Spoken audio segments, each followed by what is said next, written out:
Thank you for joining us here tonight. We really appreciate that so many of you are here. You have to forgive me. I am sick and losing my voice, so I will make every effort to speak clearly. The city's been working with CivicMic to educate the community about the Landscaping Assessment District's current shortfall with assessment funds. Our goal at CivicMic is to help the city understand the community's priorities for landscape maintenance so that the city is able to represent you with their actions moving forward. This meeting will be recorded and shared on civicmic.com /Diamond Bar. If you haven't already visited the site, I'll show you later at the end of the meeting some of the information that's there and where you can take a survey and get additional contact information as well. So I do have a few ground rules that I'd like to cover before we start the meeting. We plan to keep the meeting right around 1 hour. So at the hour mark, we'll start to wrap up questions. We want to make sure that we respect everyone's time and personal viewpoints. We're going to hold all questions until the end of the presentation. So if you have a question, please write them down so you don't forget. And then at the end of the presentation, I'll go over how we're going to ask those questions and answer those questions. So to finish the meeting in a timely manner, we may need to answer some questions individually, and that's fine. Like I said, we'll share our contact information. In addition, to help keep background noise down and allow everyone to hear the material that's being presented, we will have all participants muted throughout the entire presentation until we get to questions. So please respect others and stay muted so we can ensure that everyone hears the presentation. CivicMic is a public engagement process that aims to gather feedback from various demographics and with diverse values. And we would like to hear from as many of you as possible. We'll make every attempt to shield you from personal attacks or slander. So anyone in this forum that is using foul language or making personal attacks will be moved to a private meeting room by the moderator to regain your composure. And if that behavior continues, you'll be removed from the meeting and permanently removed from the meeting. So we don't expect this to happen, but I just wanted to share that with you so you know the procedure in case that does happen. We will not allow others to disrespect you for having a different point of view, so rest assured with that. With that being said, let's go ahead and start our first presentation from Hal Ghaffari at the city.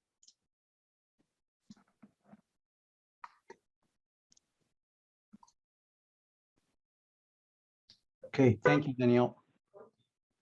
Good evening, residents and property owners of Landscaping Assessment District 39. I'm Hal Ghaffari. I'm the Public Works Manager and Assistant City Engineer with the City of Diamond Bar. And on behalf of the city team here tonight, I would like to welcome you to our first community meeting of this fiscal year's process for the dissolution of the existing District 39 and formation of the proposed District 39-2022. Tonight here from the city team, we have David Liu, our Public Works Director and City Engineer. And also we have Anthony Jordan, our Public Works Maintenance Superintendent. He manages and supervises the works of the contractors that provide maintenance services to the district. In addition, we have team members from the city manager's office and our public information team. As Daniel mentioned, we also have a different group of people involved in this process. And we have Jerry Brashaw from SCI, the consultant that prepares the engineer's report for the district. All of us, this group of people, we are here tonight with one main goal. We want to provide you with the provide you as the property owners with the accurate and updated information so that you can make an informed decision this spring when you receive the ballots for the formation of the proposed district that will replace the existing District 39. Next, please. Next slide. So now we are going to look into the history of the district and basically see how we got to here where we are. Next, please. District 39, a landscaping assessment district located towards the northeast side of the city between Diamond Bar Boulevard and the city limit. Owners of over 1,200 parcels contribute to the maintenance of about 15 acres of slopes, 39 acres of brush, and 5 mini parks. The areas that are maintained are either owned by individual property owners or were created by the developer of the area for public use. Next, please. The district itself, as a mechanism to collect the assessment fee, was created by the County of LA in 1985, around that era, and it was created at the request of the area housing developer. It was designed and was meant to be a self-supporting district through annual maintenance assessments that were collected. That means that the assessment fees that are collected as a line item in your property tax bills must be the only funding source that pays for the maintenance work on these properties. After incorporation of the city took over the administration of the works. How it works is that still the county collects the assessment, the fees, like other property taxes, but the city finds and procures maintenance contractors services and pays their invoices from the assessment collected by the county. Next, please. Okay, so far so good, right? So, but the issue here is that since over 30 years ago, the maximum assessment amount of $236 was never increased. But naturally, the cost went up. Even with an adjusted maintenance level, the city has been subsidizing the districts from its general fund for over 10 years. Next, please. So why the city cannot increase the assessment amount? The answer is Proposition 218. The law would not allow us to increase the assessment without the property owner's approval. So to avoid spending the city's general fund on private properties maintenance, the city went through a voting process in 2019. The voters, in this case, property owners, response was no to an increase. Jerry later tonight will explain how that voting process works, so we have a better understanding of this yes and no, what they mean. So after exhausting every other option, as it was communicated with the property owners in 2019, the city started a process to dissolve the district in the last fiscal year. The dissolution essentially means that the maintenance of the properties that are being maintained by the district would be sole responsibility of the owners, owner or owners of that parcel. But as we were going through the dissolution process, a group of your neighbors got in contact with the city and sent a petition letter to the city council asking for another chance to vote on an increased assessment. The city council decided to allow for that. And to have adequate time for the process, the city council extended the district for another fiscal year, which we are in it right now. And now we started this process and we have been working on it for couple of months now. Next, please.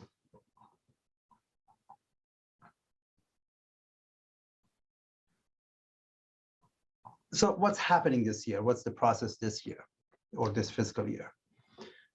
The city council will consider dissolving the district at its January 18 meeting, January 18, 2022, next year.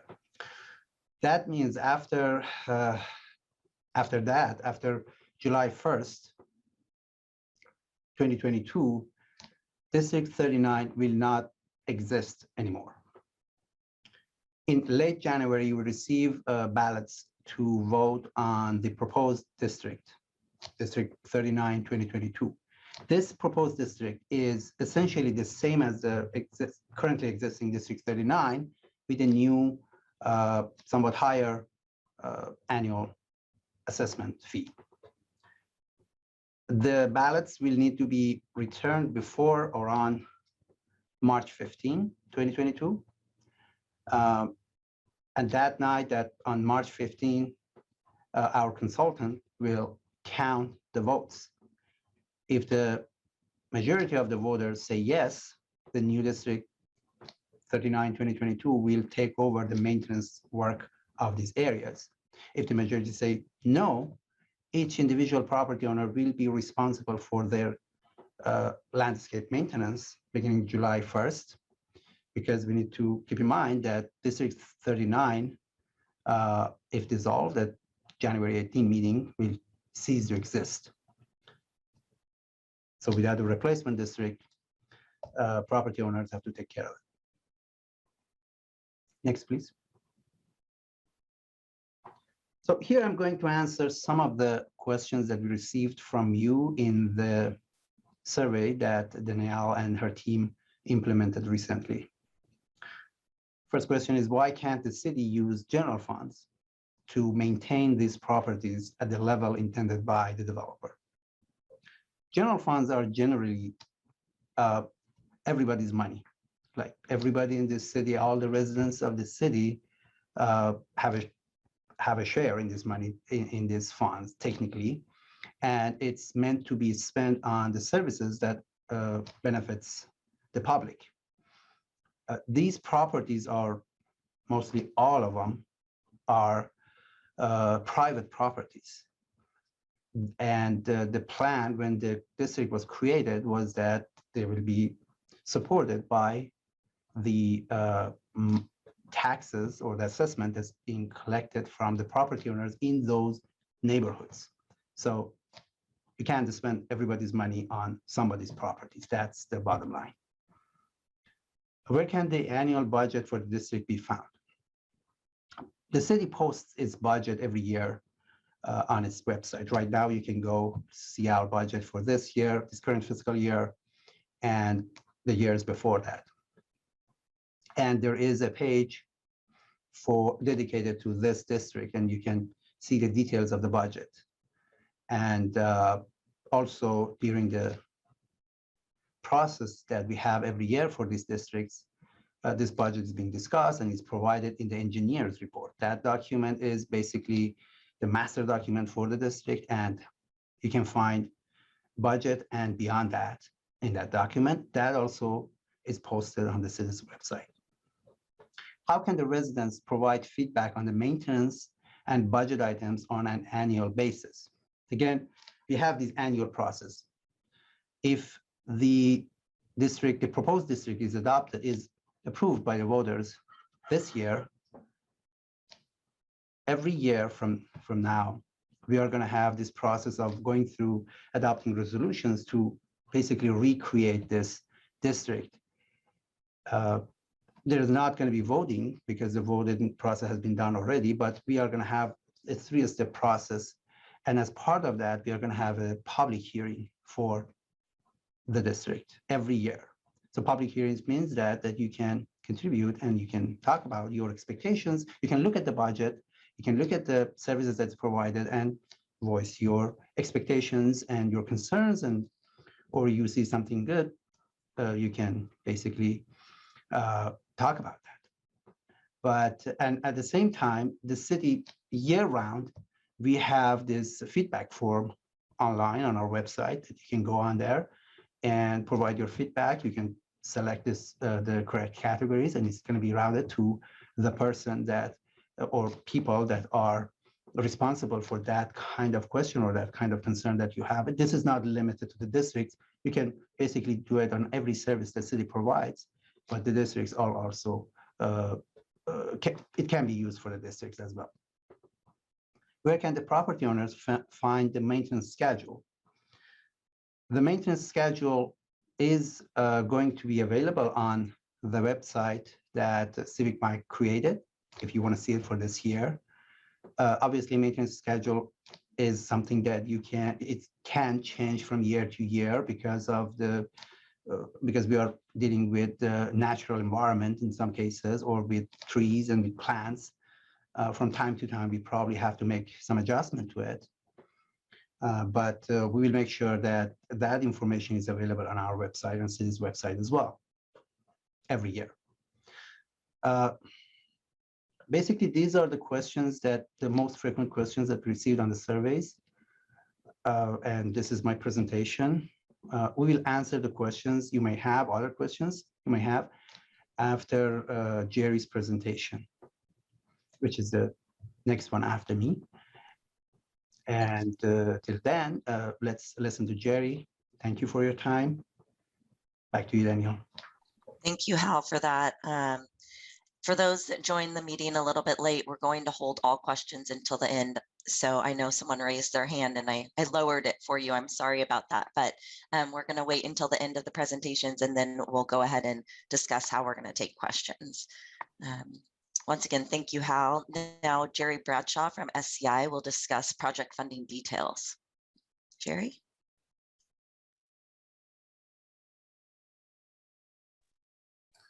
Thank you, Danielle. Thanks, Hal, for the background on this. I work for SCI Consulting Group. We are a consultant that's hired to put together the engineer's report and and be in charge of the ballot process as we go forward. So I wanted to brief everyone on what that process looks like and what we have found. The engineer's report is the document that puts together all the facts and comes up with an assessment rate based on the budgeted expenditures. Next, please. Assessment districts in general, assessments are paid by owners of properties that benefit from improvements and services. These have been around for over a century. Some of them date back to the 1800s, but even on the books now, we have them as far back as 1911. And there's many different acts out there in law that are tools for cities and agencies to use to create these assessment districts. The legal basis is in the California Constitution. Hal already mentioned Proposition 218, which came into existence in 1996. So it's not that old, it's only 25 years old. And that laid the groundwork for how these things are done. And as I mentioned, there's 8 or 10 different acts that you can use to create assessment districts. For this one, we rely on the Landscape and Lighting Act of 1972. It's really custom tailored for this sort of district. Next, please. And next again, the formation of a district is 4 basic steps. You start with an engineer's report, and the city has already directed me to go through with that, and we're just wrapping that up. And that's the document in which the assessments are figured out and justified. At that point, a written notice is sent to all property owners who might be affected by this assessment. And at the end of a notice period, there's a public hearing at which people can come and have their voices heard. And there's a balloting process that runs throughout that. And the ballots were due at the public hearing date, which tentatively scheduled, I think you saw in Hal's presentation, for the middle of March. The next, please. The dissolution of the district is a much more streamlined process. Since we're not asking people to pay money, it's actually just dissolving existing assessment districts. So all that's required there is a resolution of intent, which the city council actually adopted earlier this year, back in, I think, February or April. And then they have a public hearing, and that is scheduled, as you saw earlier, in middle of January. Next, please. For District 39, the existing district that's been there, as Hal mentioned, it was formed in 1985. That was before Proposition 218 came into existence. And Proposition 218 is what set the rules that any increase in assessments needs to be put before property owners in a voting process. That didn't exist in 1985 when they formed this district. The county and the city had the authority to raise assessments on its own. But in 1996, that authority was stripped away and essentially froze all the assessment districts really around the entire state, because no one bothered to put in mechanisms to increase each year because they had the power to do that on their own. So that's kind of the pickle that cities all around the state are in and that Diamond Bar finds itself in. This was also 1985, was before there was individual property owners. There was one property owner, and that was the developer of the neighborhood. And that was the only person that the city had to deal with, or the county had to deal with at the time. The dissolution intent was passed, as I said earlier, in 2021. And because of the communication from the neighborhood and the petition letter, they decided to defer that. And that's scheduled, as we said earlier, to come around next January. Next, please. So that brings us to the proposed district number 39-2022. Again, that's the same number, except we put the new year on it. And this is very much like the one you saw in 2019. The engineer's report is being drafted. It's just getting finished up now.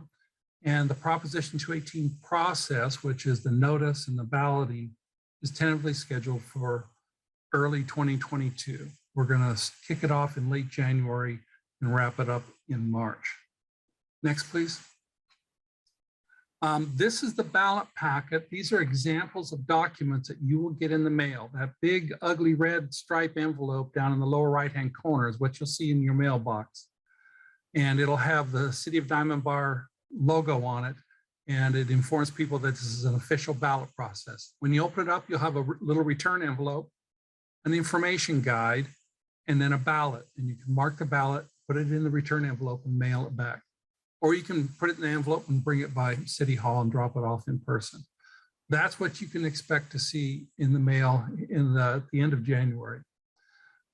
These are passed if you have, excuse me just a second, the lights went out here. Okay. You need 50% affirmative vote for this to pass and for the new assessments to be put in place. There's a small caveat. The ballots are weighted by the assessment amount on the ballot.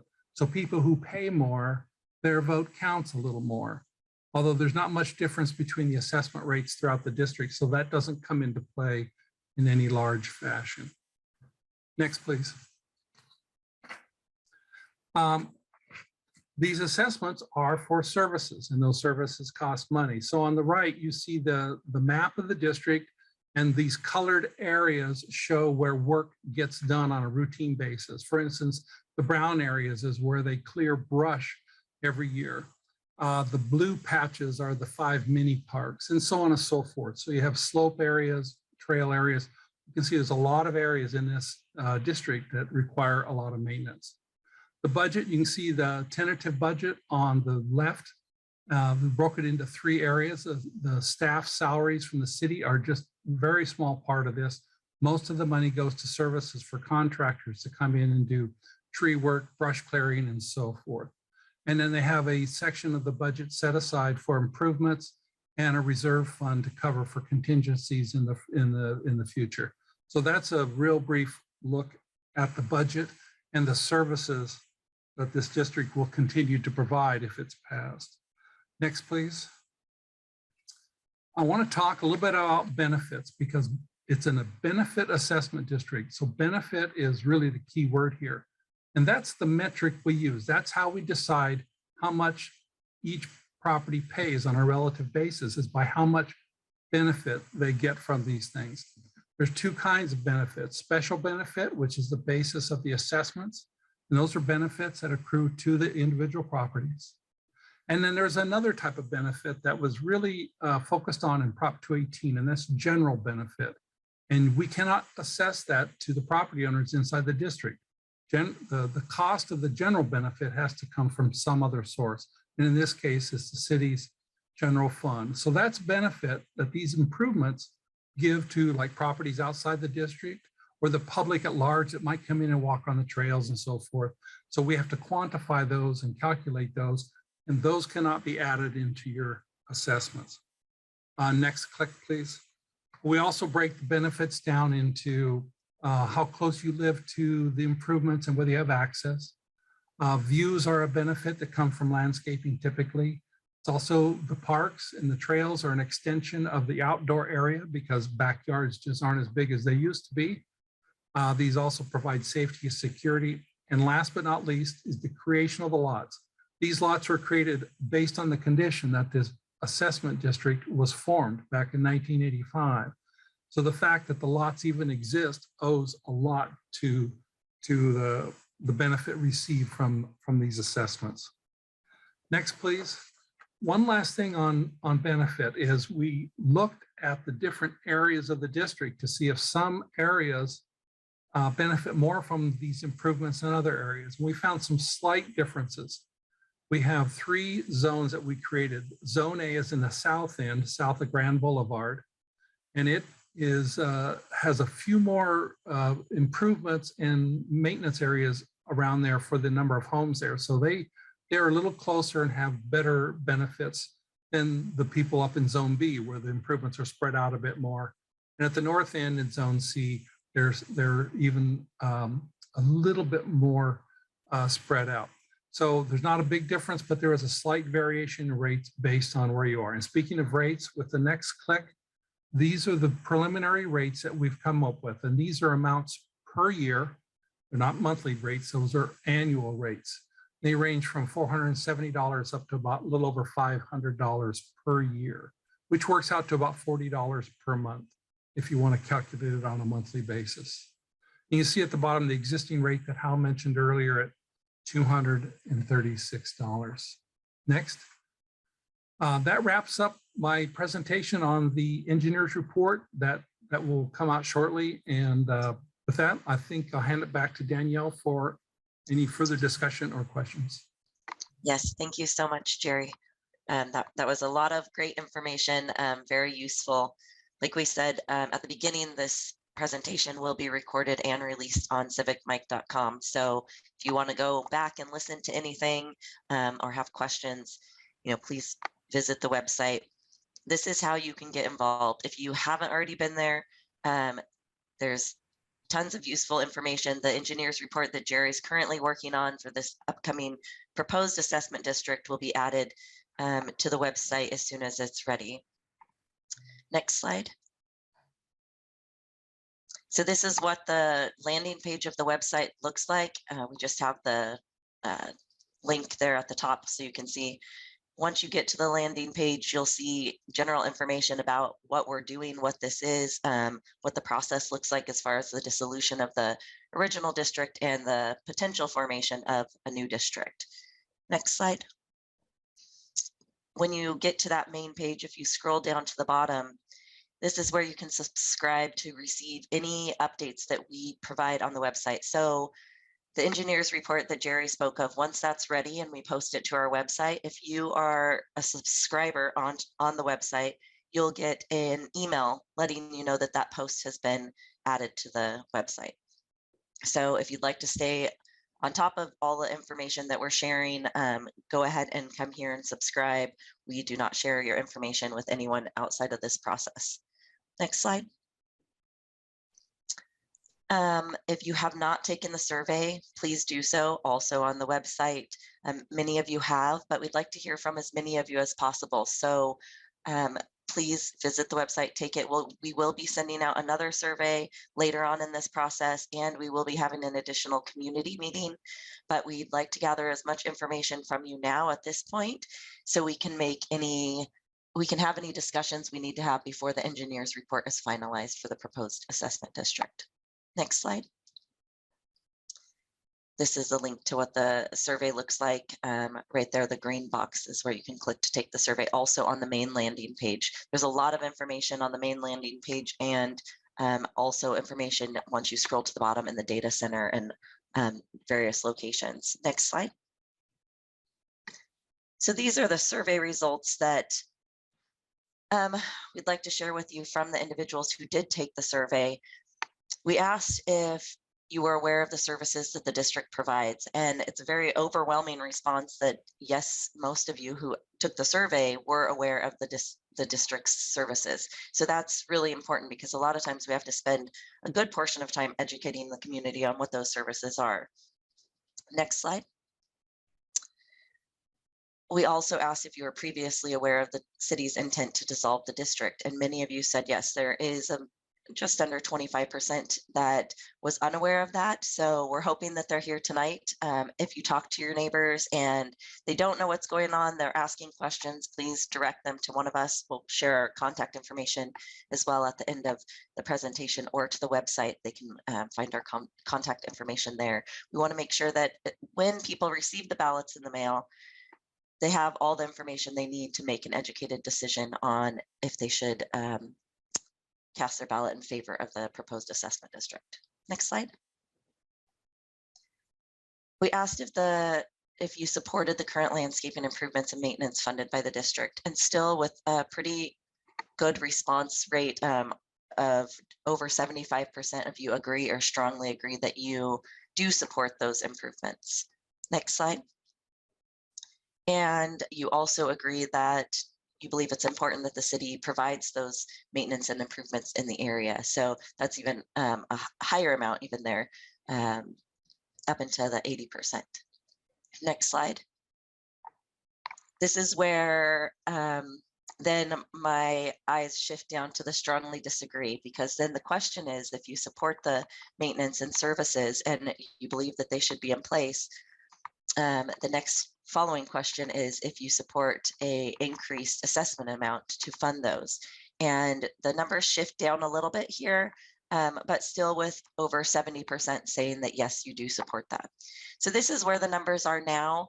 Next slide, please.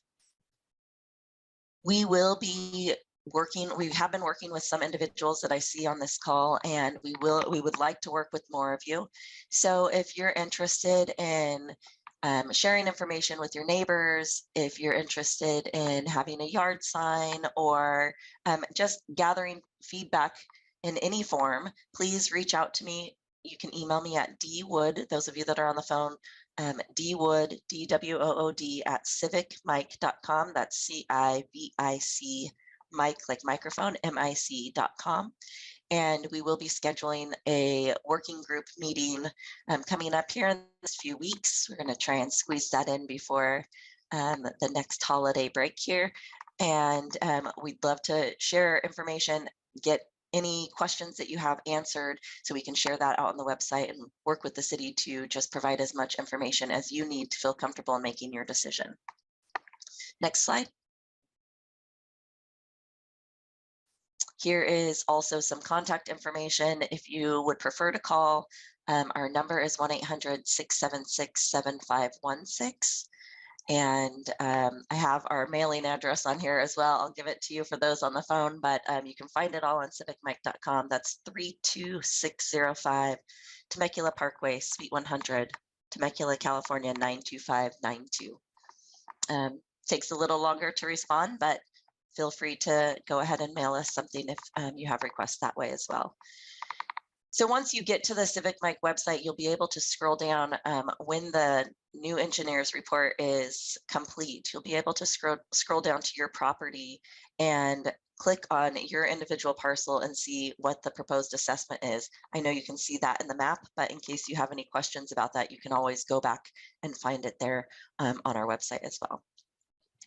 So with that, I think we will move into questions, and we are going to, continue to have the same behavior guidelines that I discussed earlier in the meeting. We ask that only one person speaks at a time. When we open questions, just say your name and I will call on the person who I hear's name and will ask you to speak. Please express your views and don't speak for others. Try and listen carefully and remain open-minded. Try and listen to make sure we're not asking the same questions over and over. No personal attacks, as I discussed, will be allowed. And please try and avoid grandstanding. We'd like to have one question per person, so everyone has the opportunity to get their questions answered. With that, we will move into questions. If anyone has a question, go ahead and just say your name, or you can raise your hand if you're on the video.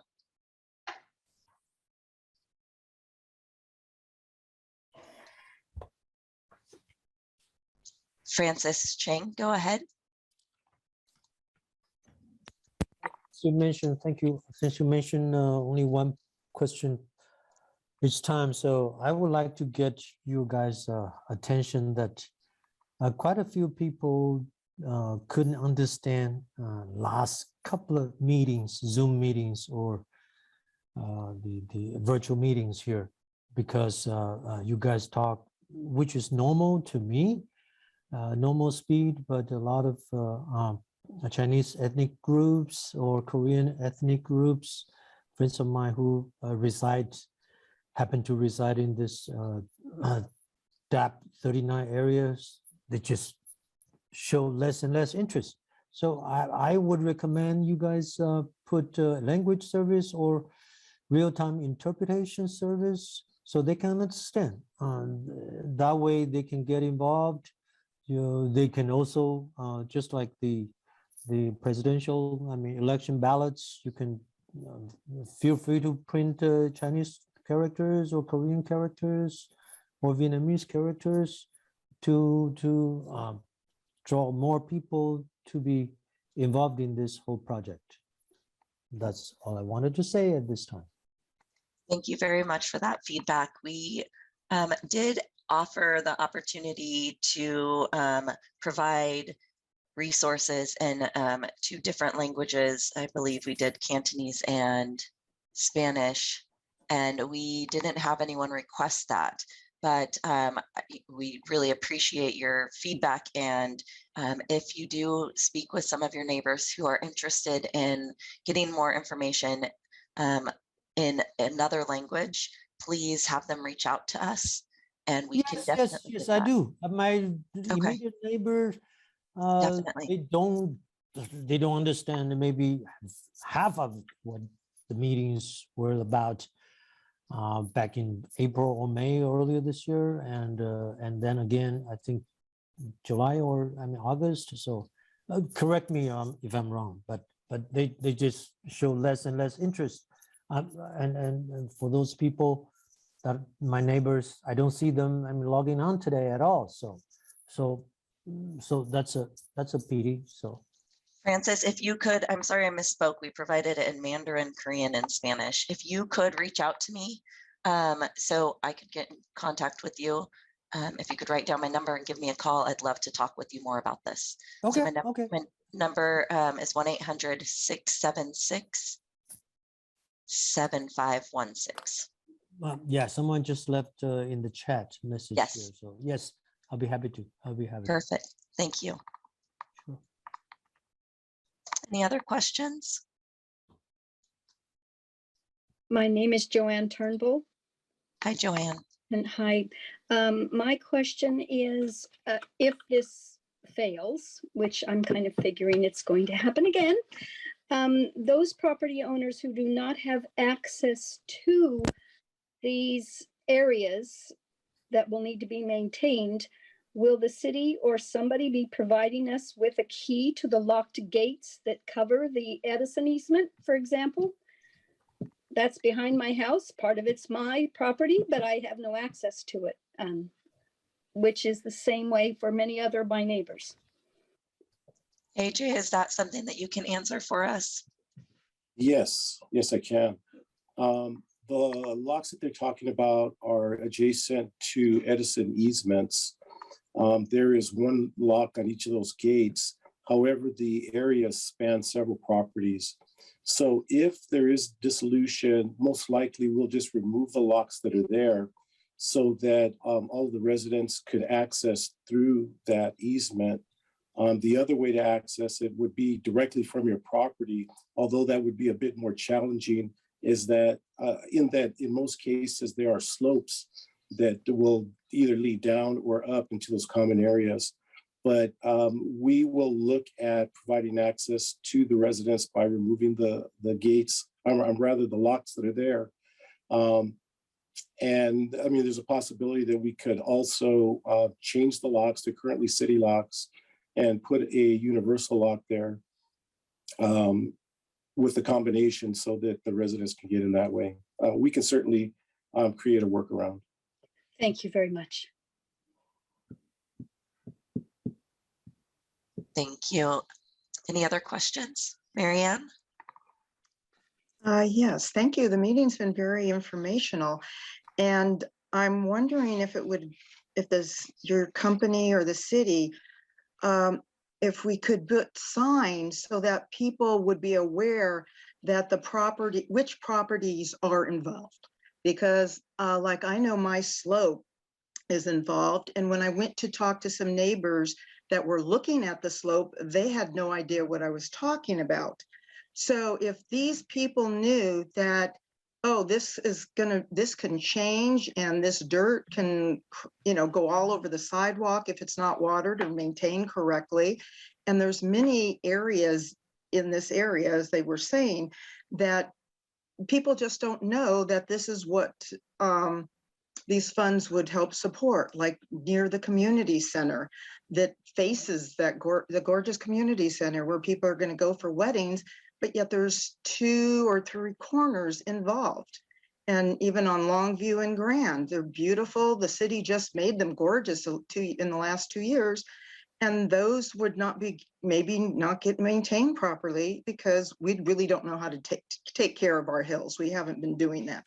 But if there was a visual sign in each of the areas in maybe multiple languages, maybe, so this way the Asians, the Koreans, the Chinese, and the English people knew what areas. Is that something that could be done by either your company or the city? I don't know. I'll ask Hal. I'll ask Hal if you'd like to add information there, but Marianne, if you can, I'd love to speak to you further after tonight. So please reach out to me so we can talk about this further. But Hal, did you have something that you could add? Well, in terms of where these properties are, probably the easiest way to find out is to refer your neighbors and whoever is not sure about the property to this website that Danielle just gave the link to. Over there is a map that you can take a look and you can find your properties by address or by just looking at the map and just see if your property is one of those properties that has these maintenance areas on it. And that's probably the easiest way to do it.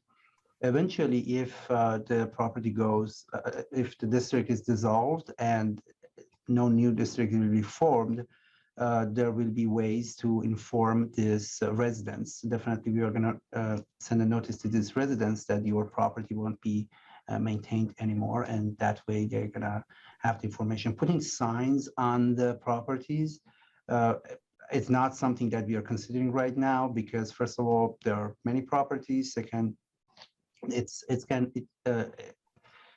covering the entire area. I mean, we have to put sign every in areas very close to each other. It's going to be kind of challenging and they're going to create dispute between people. So probably the best way to do it is to just look at the map that is available on the city's website and also on this website that has been created just for this process. Hopefully that answers your question. Thank you, Hal. Any other questions?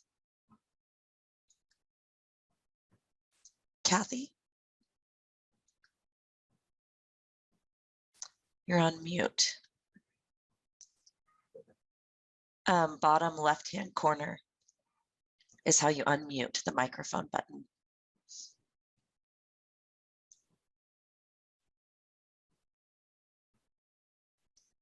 Let's see.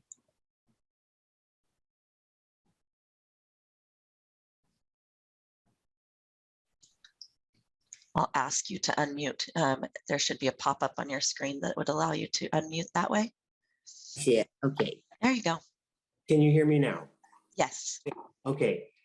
Can we ask tonight, can we ask about specific areas? I know the last young lady asked about the corner of Grand Avenue and Longview. I'm thinking more in terms, or also in terms of Grand Avenue and Summit Ridge Drive.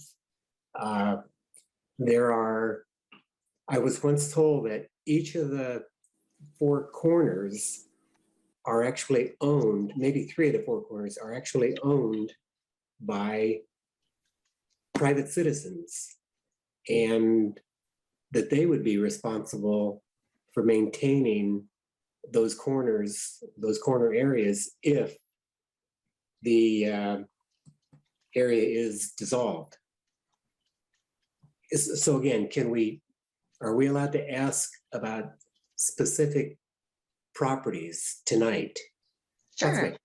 Sure, definitely. Okay. Okay, then if I can start again, Grand Avenue and Summit Ridge Drive. The southeast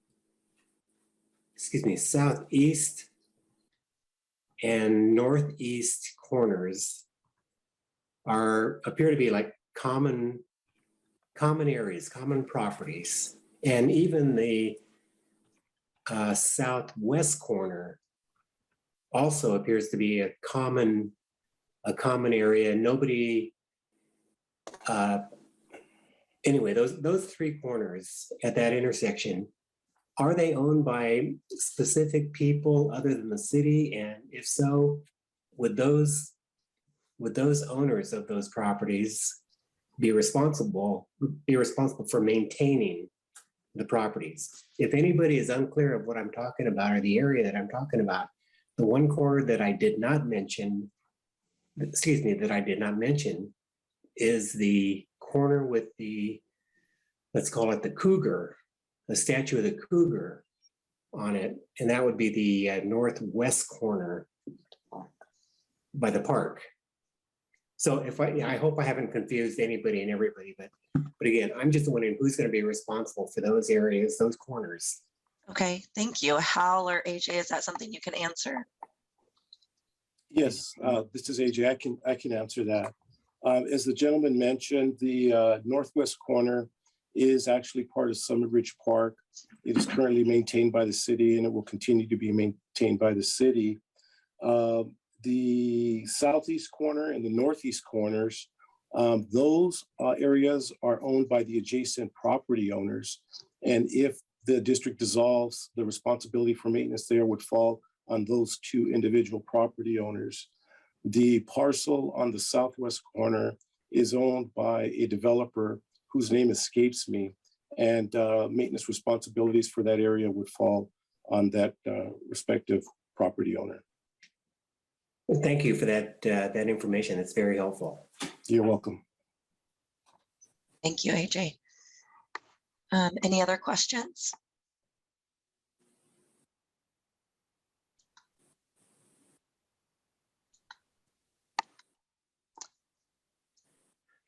Patty, did you have a question? Hi. Yes, it's a little similar to what Mr. Chang just asked. What I'm wondering is, so some homes, like my home, for instance, I don't think we have any land that the city has to maintain around us. And we have property owners alongside us. Across the street, our neighbors are adjacent to the fields, the cattle field. They're off of Longview. On Bramford Court is the street. So is what you're saying that the people across the street, they have slopes that lead down to that cattle ranch area? They would have to pay more than what I would have to pay? Or are we all sharing in the cost for the district? Because I don't think we have anything. I mean, we don't mind paying if we, helping to pay if we need to. But is that also what you're saying then? Something like that, just the general area, general. Jerry, ballpark. are you aware of the area that she's speaking of? Not specifically, but I think the answer is pretty easy. I think the answer is yes, whether you have property that's being directly maintained by the city and their crews, or whether it's just your neighbor's property, is still a benefit to all the area, all the properties in the area. So it's spread across everybody. Okay, With the except those zones are slight differences from one zone to the next, but all the properties within a zone would pay the same amount. okay, I understand. Thank you very much. Thank you, Patty. Kathy? Hi. Hi, did we have a question on the phone? Yeah, Sorry. can you hear me? Yes, we can. Go ahead. Okay, my question is, there are some property owners right now that live in Diamond Bar that have a slope and they have to pay to get their slope fixed. I mean, cleared out and kept up. So why are those people having to pay yet other people are going to have to pitch in to help everybody else? I'll ask Hal if you can respond to that. Yes, yes, there are properties somewhere else outside this district, or maybe even inside the district that is that people are maintaining on their own and they're paying for it. And your question is that why do I have to pay for my neighbor's property to be maintained? The answer to that is that when this tract or this developed areas were created, the development company worked with the county and created this district. And the idea was that everyone in that neighborhood is benefiting from it. As you can see in the engineer's report, you are getting benefit from the maintenance on those properties. And collectively, the entire community is paying to maintain that. It was in when the property was created, was developed, it was in your deed, in your title report. And that's part of the condition of development for that area back when it was done. So yes, if it was not part of the condition of development, probably wouldn't have to do that. But that area was created to be supported by the residents in those tracts. But it was not taken care of by the residents. It was taken care of by the city. So now all of a sudden the city doesn't want to pay it anymore, and they want to put the cost on the residents. And not all residents have slopes, but I have a sister who lives in an area where she has to pay to get her slope done all the time. So if she has to pay, all residents should have to pay if they have a slope. Or everybody in Diamond Bar should not have to pay, and everybody should pitch in. It would probably be more cost effective that way anyway. The properties, there are, I mean, as I said, it goes back to when the property was created, when this area were developed. That's the setup that was created. It's just like when you live in an HOA area or not in a non-HOA area. That's the difference. So some people, if you're not in non-HOA area, you don't pay. You pay for your front yard to be maintained. But if you are in an HOA area, probably HOA takes care of it. It's not exactly the same, but it's a similar situation. You are part of the right. But when you buy a home, that's one of the things that you factor in. Do I want to pay an HOA? You know, that's one of the things you factor in when you buy a home. And when we bought this home, there was no HOA here. And now you want to put an HOA on us. No, we are not putting an HOA on you. It's on you and your neighbors. But this fee, this assessment has always been on these properties since they were created. City has the idea was that the city never has to pay for these, and for the longest time, the city was not paying anything into maintenance of these properties. It's not something that all of a sudden the city was paying from its own resources and now decided to remove it. When they were created, the idea was that the residents in this neighborhood are going to pay for this maintenance, and it was from day one, when you bought your property, if you're the original owner or whoever that was the original owner, it was on the city's document, on the house's document that you are contributing to that. So since that property was developed, this line item was on the tax bill of the property forever. And the difference here is that that cost never went up. So cost went up. I'm sorry, that assessment never went up. The cost went up, but the assessment never went up. So imagine 30 years ago, how much anything like a gallon of milk costed, and now how much it costs. So this gap started to be created between the cost and the revenue that was coming from this taxes. And cities started for a while, for over 10 years, city started to pay for that gap and fill up that gap. But now it's in a situation that the gap is so wide that the city can't really continue pay for that, because it's not going to be fair to the rest of the Simon Bar residents. Those are properties that needs to be maintained by private owners, and that's why the city wants to increase the rate. It's not like the rate didn't exist and all of a sudden city decided to create that rate or tax assessment on your property. But you're exactly right. It's not fair to property owners. My sister has to pay to get her slope cleaned and cleared and kept up. But my Yes, neighbor down the street who has a slope, you're asking me to help pay for theirs. That's unfair. But If my that's sister has to pay it, she lives right down the hill here, and she has to pay it, then my neighbor down the hill should have to pay it as well. So how if I'm sorry, can I finish my sentence? Sure. Or it should be done throughout the city of Diamond Bar so that everybody's paying it. And then it would be more cost effective per resident. The difference is that when you or your whoever, when these property owners bought this property, they knew that they should have known that this tax is on their property. But in your sister's case example, it probably was not on their property, and that's why they're not. No one is paying for the maintenance of their slope.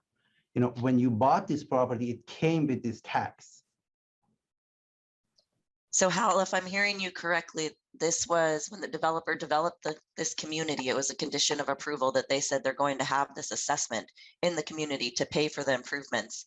And since the city said, okay, we agree to that, you're going to place this, you're going to accept the assessment amount to pay for these improvements. Whereas a community next door may not have done that with their developer. So that would be the difference. And I think that we can definitely talk about this more if you'd like to give me a call, and we can go over any detailed questions you have, that then we can share the responses out on civicmic.com, because I think there's still maybe some questions that you have on the phone. So please feel free to give me a call and we can discuss it further. And Okay, I'm sorry, you're asking me to call you. I don't know who yes, you are or your phone number. my name's Danielle Wood and I'm with CivicMic, and my phone number is 1-800-676-7516. Danielle Wood? Yes. Okay, all right, thank you. Okay, thank you so much. It looks like we have, Kathy, let's go with Lily first, and then we'll go to you. Lily? Oh, hi, how are you? Hi, good.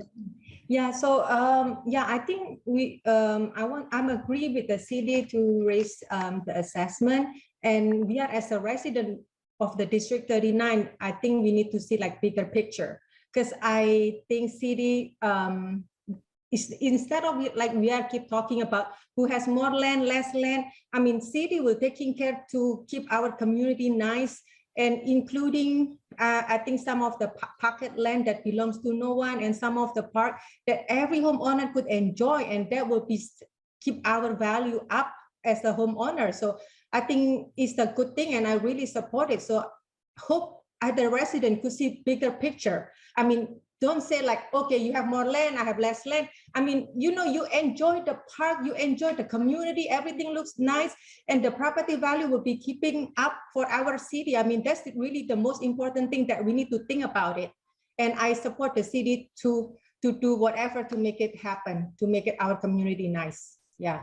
And keep it simple. So some people, they don't understand, and they will understand better, probably. Yeah. Thank you. Thank you. Thank you, Lily, for your comments.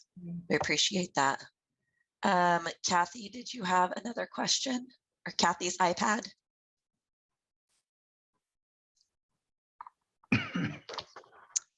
You're Yeah. on mute here.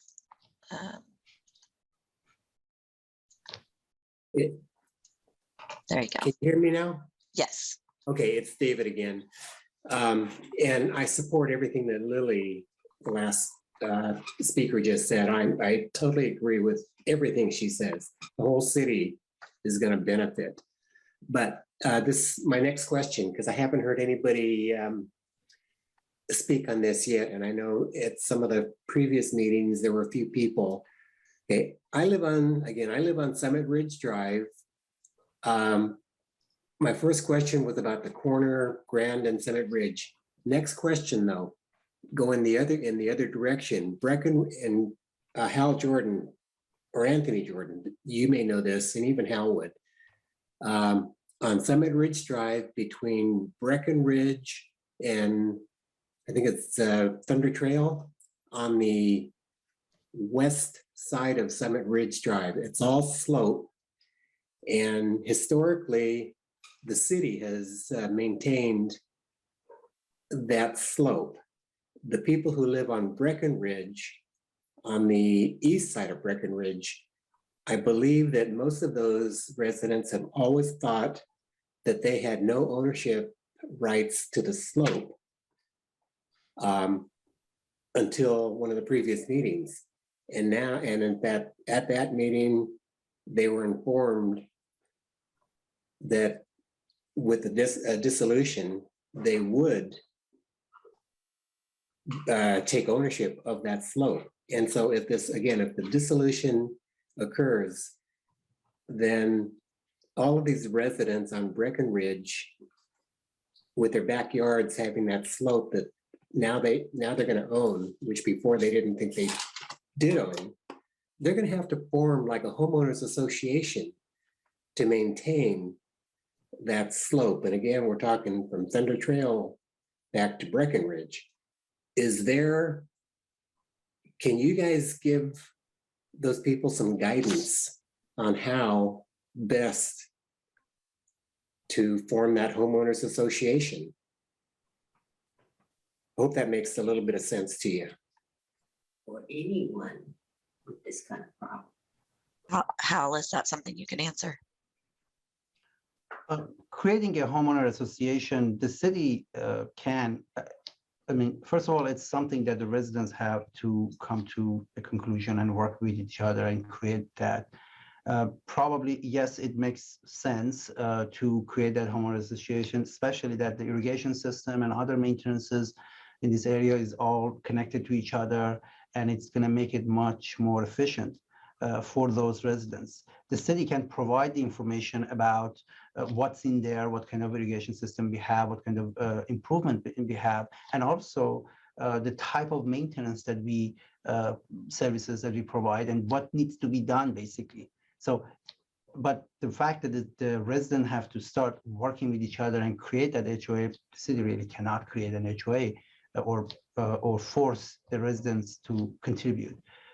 It's going to be something that these residents have to work with each other. But we are here to provide all the information about how to maintain it and what needs to be done. Thank you. If I may make one last comment, again, like Lily said, I'm in favor of the higher assessment. I don't care what it is. My particular corner of the world here in Diamond Bar, I wouldn't be affected at all, or let me put it a different way.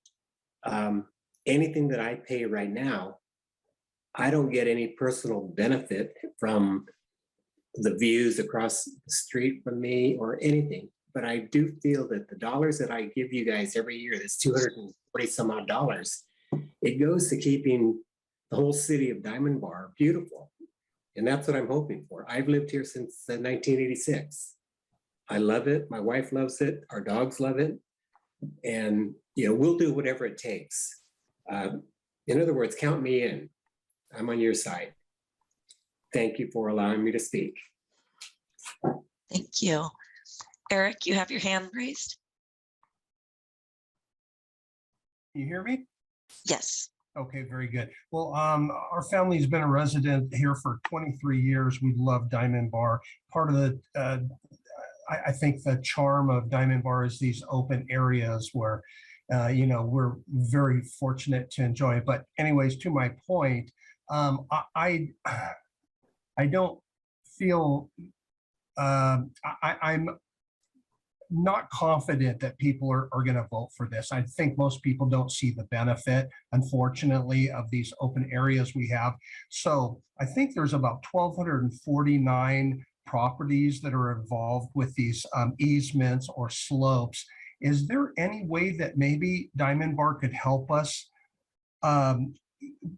Maybe if everyone, I know I don't have the ability to maintain the slope. I mean, there's a lot of work out there just for fire abatement alone, weed abatement. So is there any way maybe we could get the city of Diamond Bar's help in maybe getting 2 or 3 contractors to bid and give us some options here? Because other than trying to find somebody in the yellow pages or doing it ourselves, I don't know what options we have for it. And I'm in my 60 somethings, and I just don't see me being able to go out there and maintain the slopes myself. Hal or AJ, can you provide contact information for landscaping companies? I think it's Yeah, this is AJ. In 2019, we did an RFP, which is a request for proposal for landscape services. And I want to say we received somewhere in the area of 18 to 25, I can't recall the exact number, responses. And I have that information from all these landscape contractors, and I'd be happy to provide that to whoever is interested. Excellent, thank you. I'm hoping maybe all the residents that are affected with these, when they have these slopes, maybe we can all, combine together and maybe get some type of a, discounted contract agreement with somebody. So I'll reach out to you, and I also want to get a signage for my property. So I appreciate that information. Thank you, Eric. So we are just a little past an hour now. We'll go ahead and take 2 more questions. And then after that, like I said, anyone that has additional questions can feel free to reach out to me, and I can work with the city to get answers to any of those questions. Francis, go ahead.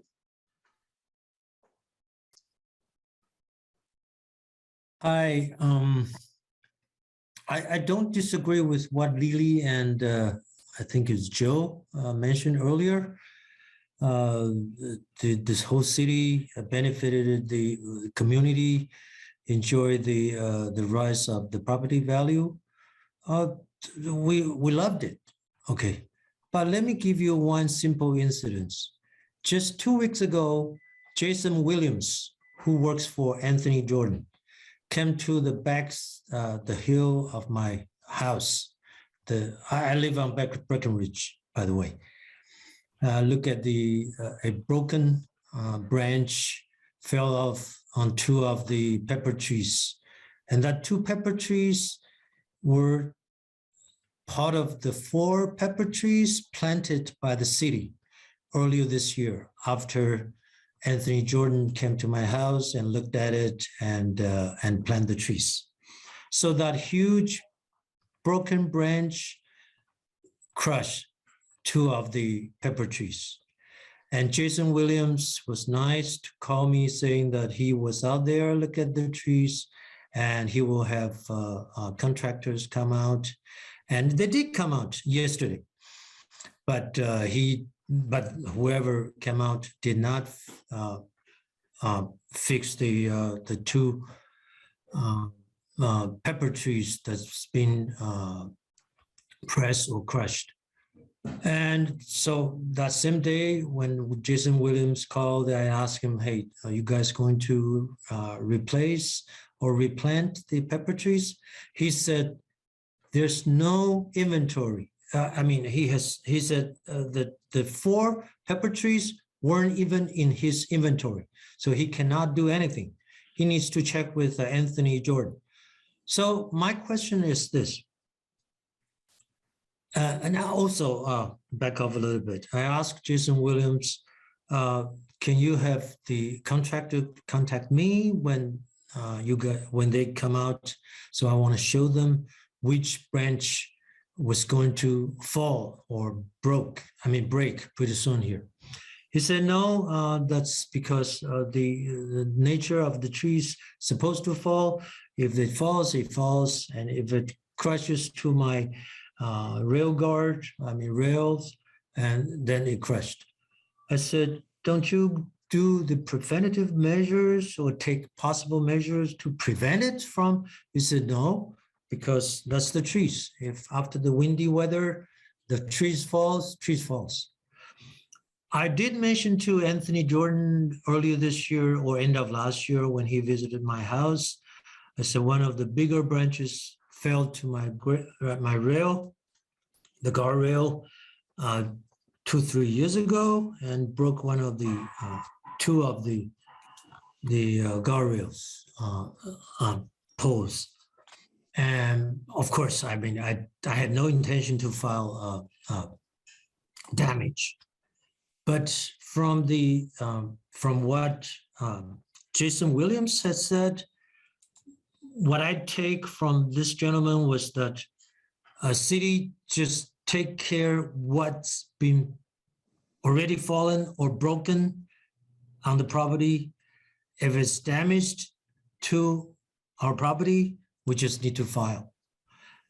In other words, there's no preventative measure needed to be taken or will be taken, which I don't think that's right or good for possible another fallen branches that block the traffic, because I personally had pulled at least 2 last 20 years, twice the broken branches myself with my son's help to pull away from on the summit ridge. So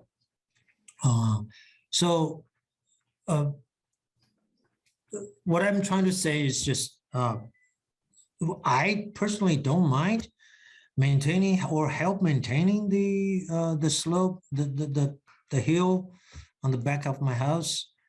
I'm willing to do that, although I'm over 60 some as well. Because looking at I called at least 2, 3, 4 times. The contractor came out every 3 months or 4 months. They trim the trees, but they don't rake them. So they left dried branches or leaves on the slope, on the hills. What does that do any good if the fire comes? In the summertime. So I called the city. I don't remember who I talked to, but I'm just getting tired of calling. So it seems every 3 months or 4, the contractors came out and they trimmed, but they don't rake. Maybe they rake the bigger portion, but they don't rake each and every branches here. So, which is, in my opinion, not very detailed jobs they've done. So had I been the contractor, doing the hills, I would do, I believe I would do better than the contractors. So thank you, Francis, for that. There's a lot of information to unpack there. And I think we can have some more detailed conversations with the city, but Anthony or Hal, can you answer with the new proposed assessment about, will there be preventative services, or do you know if some of those, the level of service that Francis is referring to, would that come back up to a little bit higher level? Is that something that you have information on to share with us tonight? Yeah, I can briefly respond. Just in regards to the tree, or the trees rather. Currently we're on a 5-year trimming cycle for all of the trees throughout the city, and that includes District 39. I believe this gentleman lives on Breckenridge, and the trees he's talking about are on that slope that back up to Summit Ridge. And the trees there were trimmed in 2018. So in terms of preventive maintenance, we are there on a 5-year cycle, which is a fair trimming cycle to maintain all of our trees. We do go out if there's requests to determine if there's any additional trimming that's needed.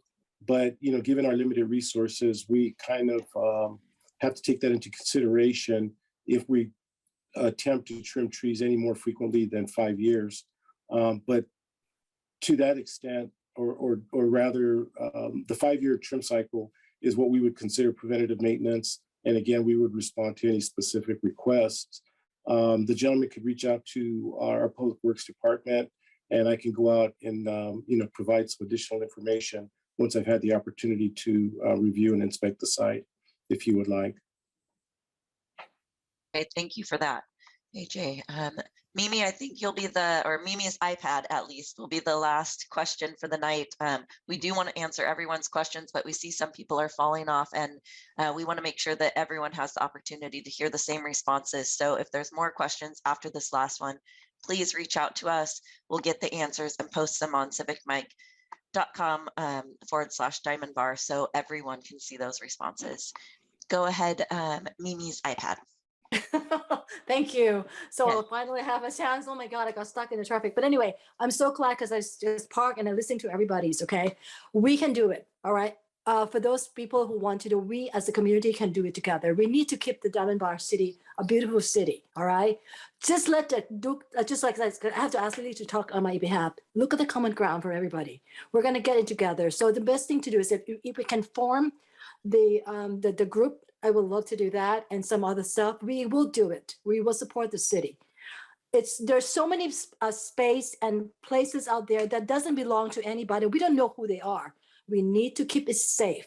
Okay, that's all we ask. And if you can share information, who I want to join the meeting, we will talk about it and we'll make it happen that we will support the bill for the next year. That's all I want to say to everybody. Thank you. Thank you, Mimi. Please make sure to reach out to me, email me, or I give me a will. call. I will. Okay. Yes, definitely. Because I Perfect. listen to everybody comments, but everybody's concentrate on certain thing.